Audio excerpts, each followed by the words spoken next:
The latest 2-Minute Papers video is called OpenAI's ChatGPT took an IQ test.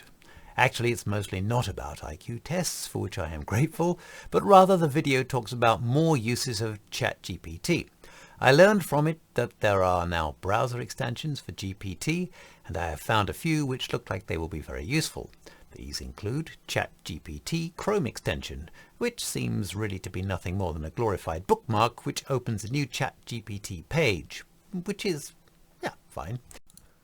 But wait, it looks like I spoke too soon, because when I was editing this video, I came across a Google search page, which I had used for finding out how to do something to make this video, and you can see in the, I've marked it in red, the extension had gone off and found this offering from ChatGPT. You have to give it a few seconds. It wasn't immediate, and that's why I missed it. Anyway, it looks like, after all, it could be very useful. And ChatGPT for Google, which is a drop-down, opens up a drop-down so you can use ChatGPT. This is helpful, but I noticed that any new chats created in this drop-down don't get a proper title back in the main chat page. They just get called New Chat. You can rename them easily enough, but it would really be much better if they were automatically named. Maybe this will be fixed in the future. Back in the TMP video, it's also very interesting to see more examples of how ChatGPT can be used to create visual images, including by writing code. I really want something that will create a wide range of graphs and also offer me different graphic styles. I will look into this more in the coming days, I hope. Caroy Jonet-Ferrer, the host of 2-Minute Papers, showed a warning example of how ChatGPT fails with basic arithmetic. I have found this to be one of its biggest downfalls.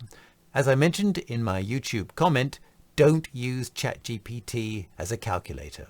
Perhaps don't use any of the generative large language models as a calculator, but for sure don't use ChatGPT or ChatSonic, which is based on GPT 3.5.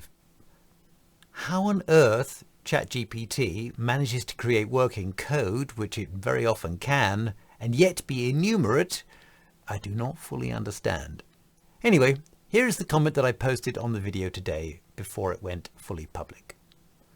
I am now using ChatGPT all the time for research, along with ChatSonic, which is online and has real-time access to the web and Google. But you do have to check what ChatGPT says. Sometimes it gets things totally wrong. Yesterday, ChatGPT told me that in Sweden, nuclear power is no longer in use. Flat wrong. Sweden has 3 power plants and 6 reactors, or at least as far as I can tell from the web. ChatGPT was fooled by an earlier intention by the Swedish government to shut down all its reactors, but Sweden, subsequently reversed this decision in 2009, 2010, I think, and ChatGPT just based its answer on the original decision. When I told ChatGPT that it was wrong, it then gave the correct answer. Lesson.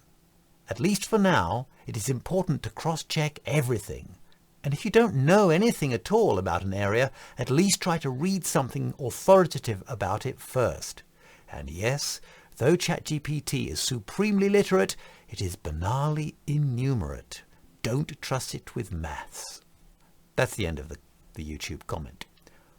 Whilst ChatGPT and other apps based on generative LLMs, large language models, are amazing, revolutionary, at this stage anyway, you have to be very careful about checking what they say. The truth is that one should try to check everything anyway, but I can see that people in a rush are not going to do this perhaps as thoroughly as they should, and this opens up the potential for something unfortunate to happen. I hope it doesn't.